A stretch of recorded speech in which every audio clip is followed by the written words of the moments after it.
The United States has undoubtedly come a long way in its battle for gender equality. Indeed, with all of the progress that has been achieved, it may even appear as if the goal of equal rights for men and women has finally been won.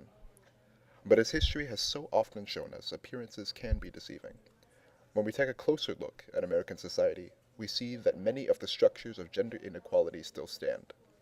To be sure, due to the successes of the feminist movement, the overt structures and symbols of sexism are well known. However, sexism, like other forms of discrimination, is not only about the disempowerment of one group, but also about the disproportionate power of another.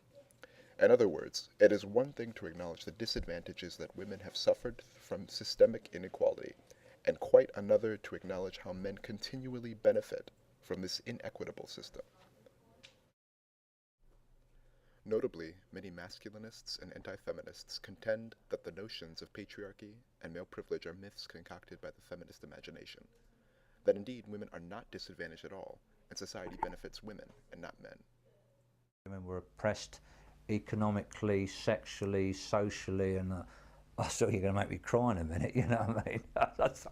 I said, I don't meet any woman these days, especially young women, that is repressed. I said, and when I speak to all the journalists that I speak to, and I do speak to an awful lot of young women, I say, do you feel repressed sort of sexually, economically, socially? They just laugh. You know, it's a joke. Furthermore, those who believe that women are not disadvantaged tend to use alleged biological differences between the sexes, such as physical capacity, intellectual propensity, and emotional disposition, to justify their different stations, roles, and positions in society. Where I believe we've been built by nature is that men are the doers in terms of the world outside of the immediate home, certainly, outside of the nest. The men are the doers of things outside of the nest. And women have basically taken responsibility for the nest, but they are also the manipulators and the energizers of the men out there. So I see women very much in control. Have we as a nation, as an international community, been as progressive in identifying male privilege as we would like to think? Does male privilege exist?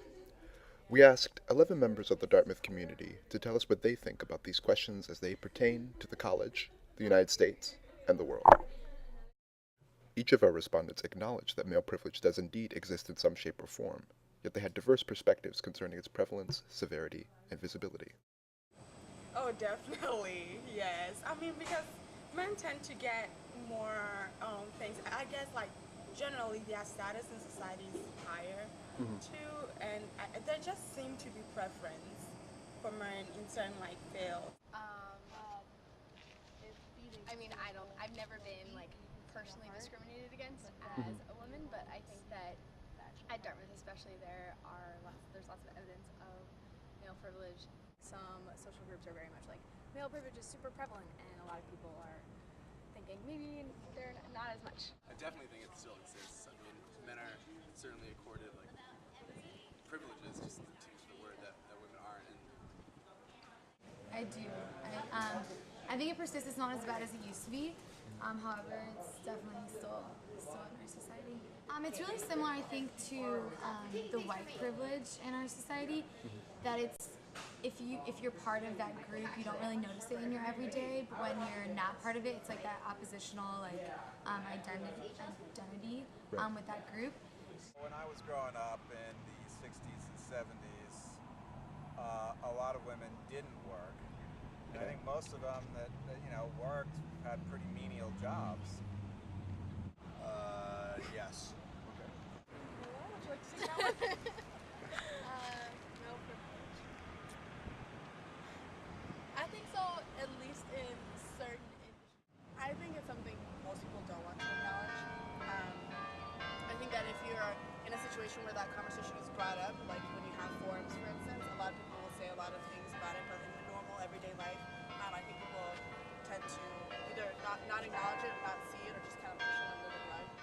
A lot of the time it's just a little bit subconscious, like your expectations. You're not, you don't want to think that way because it's not like, politically correct or anything, but it definitely is something that is always in the back of everyone's mind. judge. Yes. I definitely think there's a double standard when it comes to a lot of things. By persistent, it's hard for me to judge because I'm a male and I might not see things in the right way. But I definitely say it's there and it won't go away unless people change.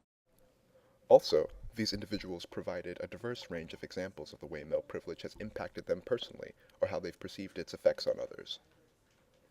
I remember when I went to school in Ghana, like my male friends, were usually the ones to get the awards and stuff. I mean, yeah, they were smarter stuff too, but the teachers seemed to prefer the guys. Every bragging was about the guys generally and stuff. So, yeah.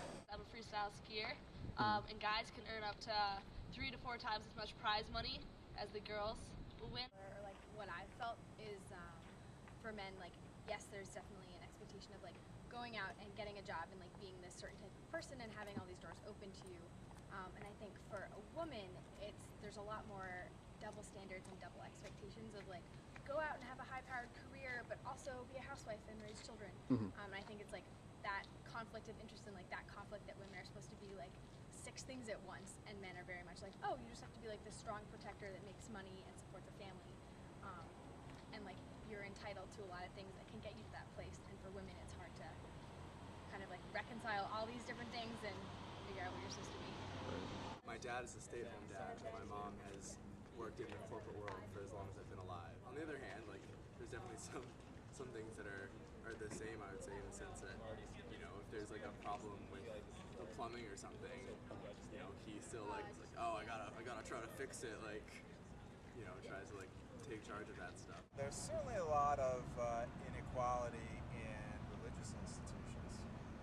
This is true. I mean, the Catholic Church says that it's just as bad to ordain women priests as to rape young boys. The Southern Baptists a few years ago wanted to made it a part of their canon, their doctrine, that the woman has to submit to her husband, things like that. Law enforcement is a good example. Women are still seen as that they have a handicap that they need to be helped along. Like I want to be an engineer, and like every time I walk through the engineering school, like I'm working on a project, like it's all men. There's like maybe 1 or 2 women with me. For instance, I'm an athlete, so the first thing I'll say is like if you're playing pickup sports, you've never seen anyone play, you'll pick all the guys first. When a friend, sister of mine, she was an all-American soccer player, got picked last and dominated, so that's definitely one thing you judge of athleticism and skill.